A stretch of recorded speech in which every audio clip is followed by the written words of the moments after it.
গৌর ভক্ত কৃষ্ণ ভক্ত মাতৃ সবাই যুগল আমার অনন্ত কোটি ধন্যবাদ।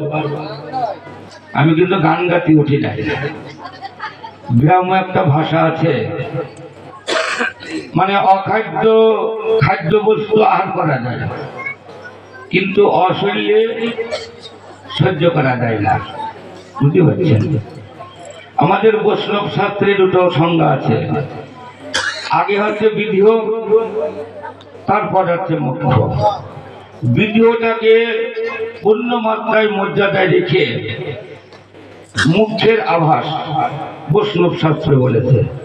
তার দুজনারই আমি যুগল পাৎপর্যে চরণে হাত দিয়ে ভক্তি করছি। আমরা যদি গ্রাহকরাই সব কিছু জানি তাহলে জগতের গুরু গোসাইরা কি করবে? আর এই অকথ্য ভাষা, এগুলো সাধুর ভাষা না, এটা সাধু সঙ্গ।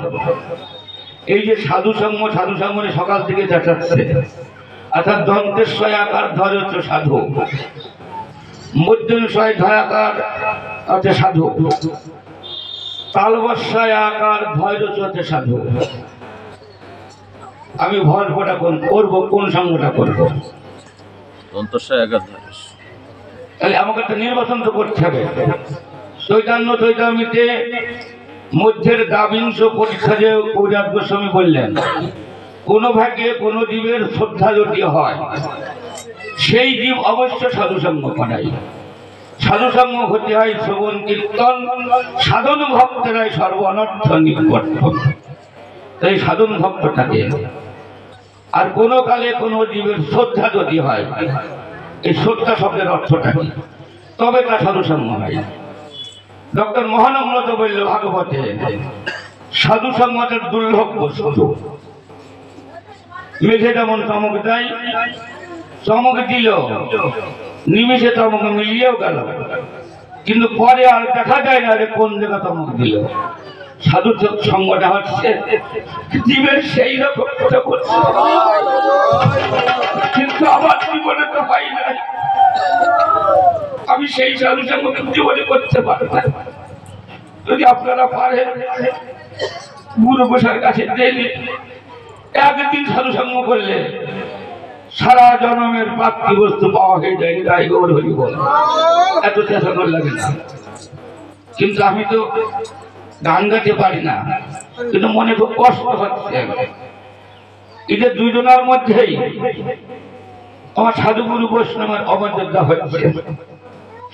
এইটা আমাকে খুব দুঃখ দিচ্ছে। এই ভাষাগুলো ভালো না। গোপনে গোপিকার ধর্ম তুমিও করিবে, ব্যক্ত যে নরকে গমন।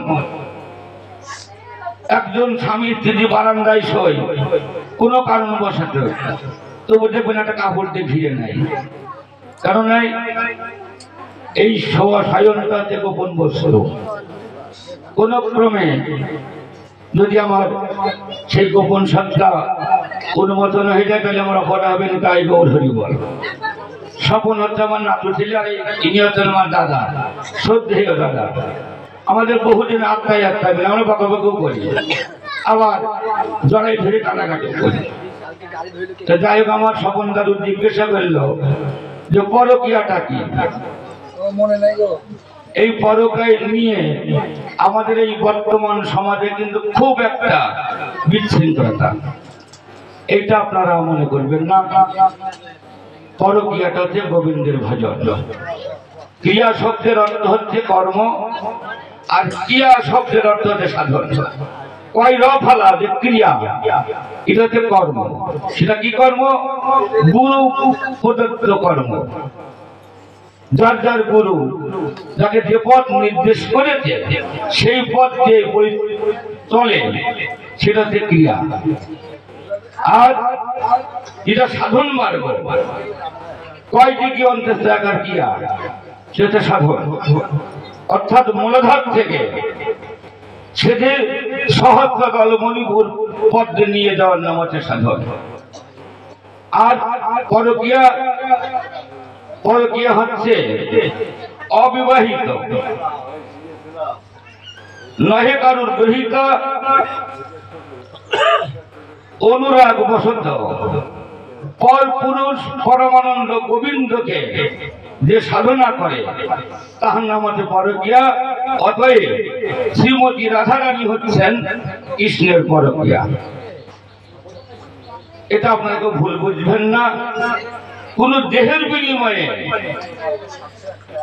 যে কোনো কর্ম এটা পরকীয়া নয়। নিতাই গৌর।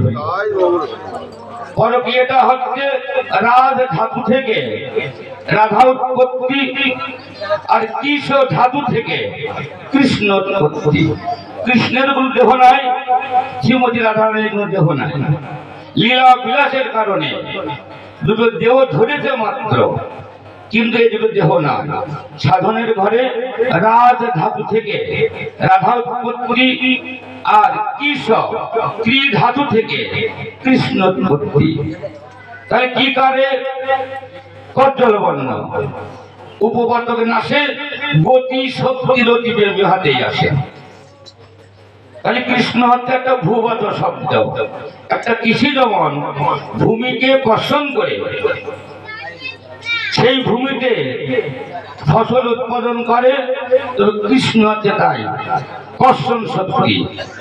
ত্রিধাতু কর্ষণ করে আকর্ষণ করে যে বস্তু হয় সেই বস্তুর নাম হচ্ছে কৃষ্ণ। কৃষ্ণের মধ্যে নেগেটিভ পজিটিভ দুটোই আছে।